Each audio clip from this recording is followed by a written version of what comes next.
मराठवाड्यामध्ये सध्या पावसानं सुट्टीच घेतल्याचं चित्र आहे। ढग दिसतात पण पाऊस काही पडत नाही। धाराशिवच्या जळकोटमध्ये याच पावसासंदर्भातलं एक वेगळं चित्र पाहायला मिळत आहे। छत्री मिळवण्यासाठी नागरिकांनी अक्षरशः मोठ्या रांगा लावल्या। इतकंच काय, या कार्यक्रमासाठी खासगी सुरक्षा रक्षकांची तैनाती करावी लागली आहे।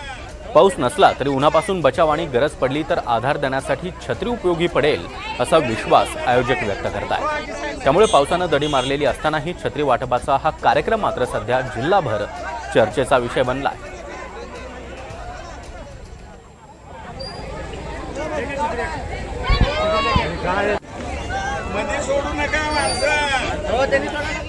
नाही, येणाऱ्या काळामध्ये पाऊस निश्चित येईल आणि अचानक पाऊस आल्यानंतर आणि पावसाळा कालावधीच आहे।